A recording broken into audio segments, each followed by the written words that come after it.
Ce matin, j'ai le privilège d'avoir ma petite fille avec moi, Abigail. Et puis, j'étais à Sorel pour la fin de semaine, et puis elle vient passer quelques jours chez moi. Puis, elle m'a partagé quelque chose qui m'a vraiment touchée, surtout qu'on est dans le temps de la nouvelle identité, dans ce moment-là. Je lui ai demandé si elle voulait partager qu'est-ce qu'elle avait vécu, comment Dieu avait agi. Puis elle me dit oui. Fait que j'aimerais ça qu'on l'accueille. Viens, Abigail.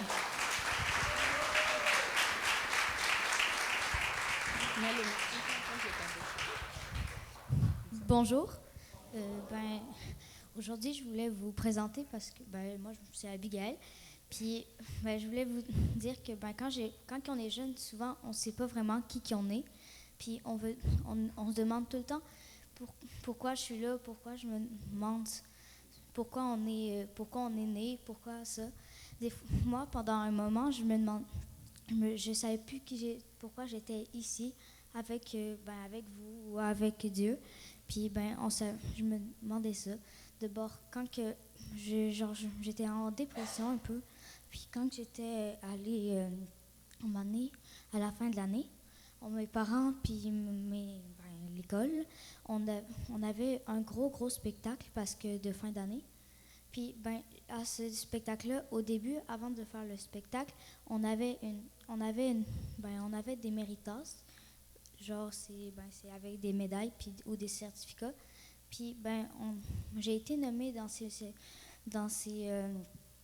méritas-là.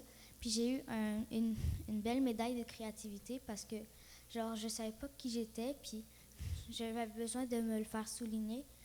Puis, en plus, les profs, mes parents, puis toujours, Dieu donne comment parler, puis nous donne la bonne voie dans notre vie. Il faut toujours être avec lui.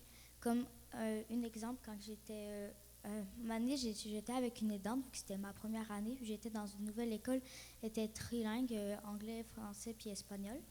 Puis, puis là, j'avais une aidante parce que j'avais un peu de misère. Puis quand j'étais allée, j'avais une amie, elle s'appelait Alexia, puis cette amie-là, tout le monde était sorti dehors vu que j'étais avec les dents. Puis cette amie-là, elle était comme « Oh non, on doit sortir dehors, tout le monde est sorti, on est en retard. » Elle paniquait.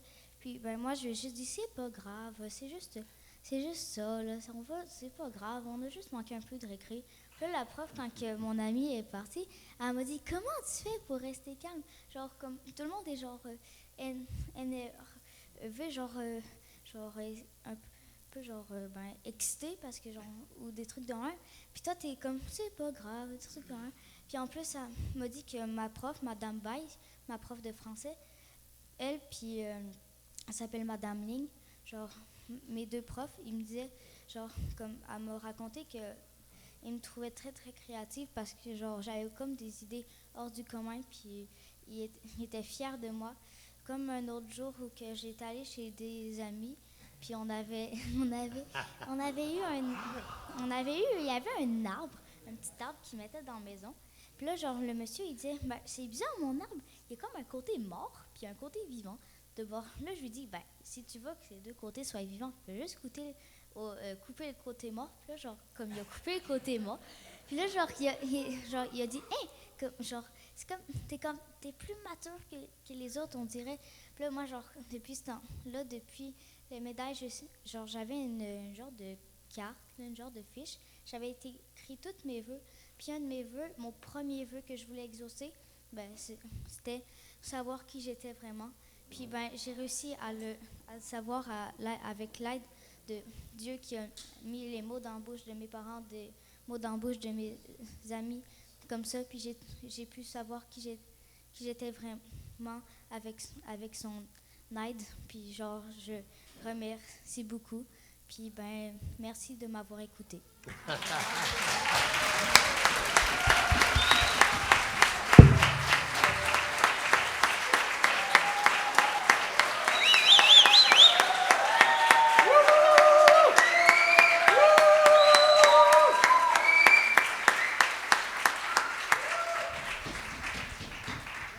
Une semence dans les enfants, l'importance.